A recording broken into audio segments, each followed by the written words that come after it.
Hello and welcome back. This is video number 8, and we're going to talk about how to create an ad. So if you've reached this far, just want to say congratulations, you're almost done. All you need to do is get the images that we discussed earlier and upload them here.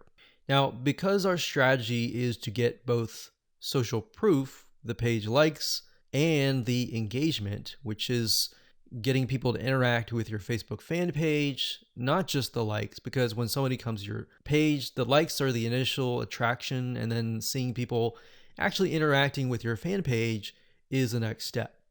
So to do that, what you need to do is when you go to the ad, you can either create a new ad and insert images here, or you can use an existing post.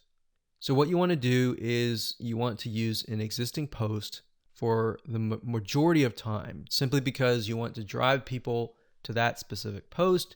You want people to interact, and it's a two bird with one stone. So in this case, you're not just driving people to an ad that is not on your Facebook fan page, but you're instead driving people to a post that is on your page. So you're getting the engagement, you're getting the likes. And the more money you put into it and the lesser you spend in terms of the likes, that will actually help you double or triple the social engagement.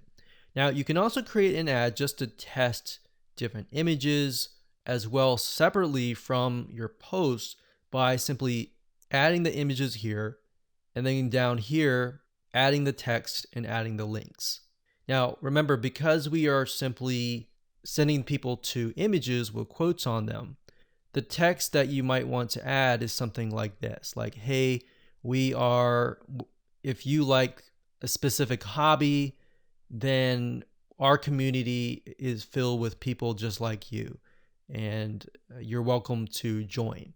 So something of that nature, non-threatening, non-direct. It builds a little bit curiosity and gets them to like. That's the goal, is not to include too much information, but just enough to get people to come, interact, and like your page. Now, what's nice about Facebook is when you enter a bunch of ads. So let's say we enter 5 different images or 4 different images. So we can test 2 to 2 against each other. If we got 4 images, 4 text, 4 links, what Facebook will do is it'll actually rotate them. So essentially, you don't want to have too many, because in order to really test them, you're going to need to push a lot of money inside. So what you might want to start out with is 4 images or 2 images or 4, between that range, 2 to 4, 2, 3, 4. And then maybe a couple text, 1 or 2 texts, and then maybe 2 different links. And then let Facebook's artificial intelligence test things out and actually figure out which is actually converting, and then go from there.